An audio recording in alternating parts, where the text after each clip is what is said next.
already heard me talk today. Word gets around quick, bro. All right, we are going to go ahead and kick off our post-qualifying press conference. We've now been joined by our Busch Light Pole winner, which is Tyler Reddick. Tyler, congratulations on that run. Obviously, your team continues to perform week in and week out. Just talk a little bit about coming here to Darlington and obviously that fast lap there that you were able to put down here in qualifying. Yeah, it was. I feel like the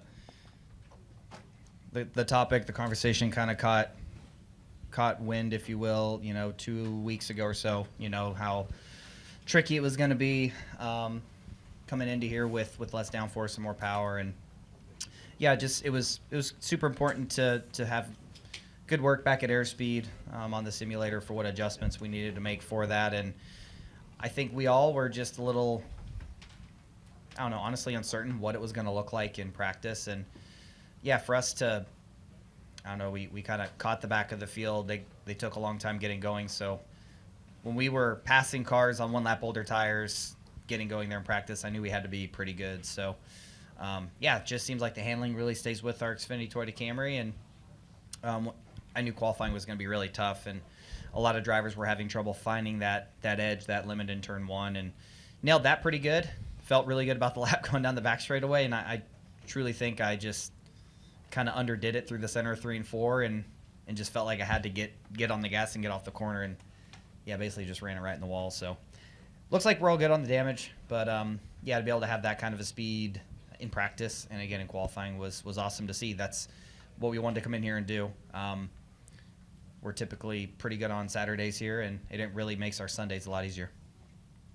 All right, we'll go to questions now. If you have one, raise your hand. We'll work to get a mic to you, and I'll start in the back with Trent. Trenton Warsham with FrenchEdge.com. Tyler, you were out there, practice qualifying and with this tire talk and everything. Was there enough of a sample size for you and your team to look at to project what may happen tomorrow with it, or is it still too early to tell? A little early to tell. I don't know. It kind of seemed like there was a little bit less fall off than what we thought there was going to be. So I think, yeah. Obviously, I get done here. We'll kind of discuss that and kind of talk about what we want to do directionally with our race car going into the race tomorrow. But it does feel like it was not quite the amount of fall off we thought it would be. All right, we're going to go to Claire and then Matt. Claire Lang, Dial-In Journal. How much do you think being on the pole, which is always a benefit, particularly with what we're facing this weekend, is going to help you? Yeah, sign me up every time. Yeah, when we can qualify like this at a place like Darlington, I've been able to do it a few times over the years here where I kind of just, get through the start, get up front, kind of set sail, have fun, learn, explore, and then just dread catching the back of the field. but yeah, in the past, I think it was 2024, we did that. We did this in a similar fashion here, and we led a lot of laps, scored a lot of stage points, and that's what we need to do. So in my experience, being able to start up front, if we can get off turn 4 that first lap in the lead, we should be in really good shape to start. And what about your chaos meter? What do you think on Sunday? It's in the hands of us, the drivers.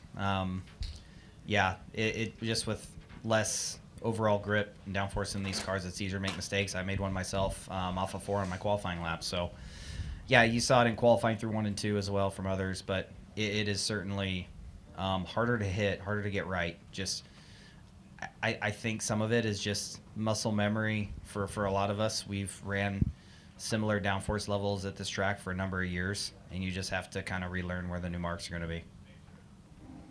All right, Matt. Jeff. Like that? Yeah. Yeah. I've had fun with this one.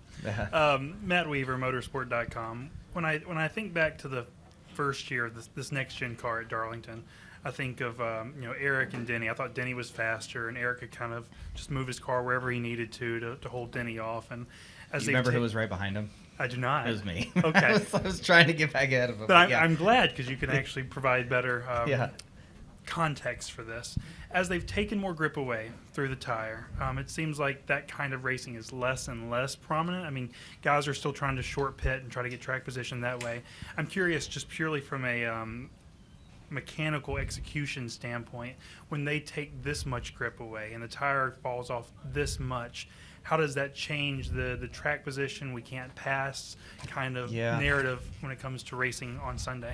I think in practice here, it's really hard to get a good read on it because, you know, half the cars on the track, they're just more clean air out there. And, you know, I was able to run Brad down and got within like 3 car lengths and kind of just couldn't, like, ran him down and couldn't do anything with him in practice. But we were basically running the same line. And so I think once you get more cars out there, there's just less good air out there. And at some point, everyone's going to kind of experience it. Yeah, on the restarts, getting spread out.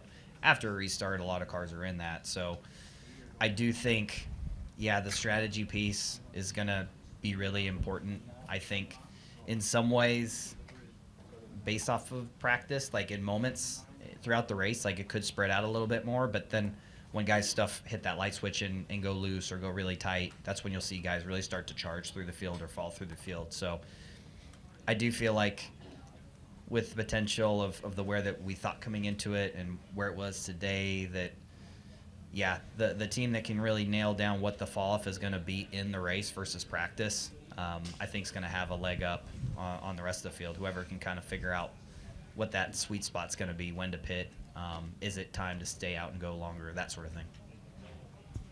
All right. Any additional questions for Tyler? All right. We'll go to Bob. Bob Pockers, Fox Sports. Can you do 26, 29 laps that you need with the current tire allotment you have? And do you think, like, if you have to, you could go 40 or 50 laps? I did 42 in practice, Bob. Okay. I'm good to go. They tried to pit me around 30. I said, nah, I'm gonna keep going. I'm gonna go till it cords or I hit something hard. And I almost hit something hard about lap 30, but yeah, we made it 42 laps, and I was hanging on for dear life. But I can go 40 in practice. So it can't be done. I think we're good. Yeah. Are you worried? I'm only worried if you're worried. I'm not worried right now. I feel pretty good about it. Are they trying to get us more tires? Some guys trying to get us more tires?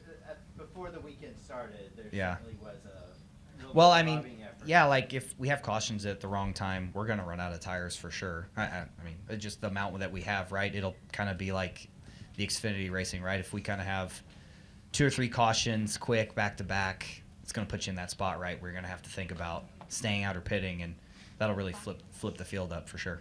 It's not bad then. No, well, unless you're on the wrong end of it, yeah. All right. We'll wrap with Trent here in the middle. One more for you, Tyler.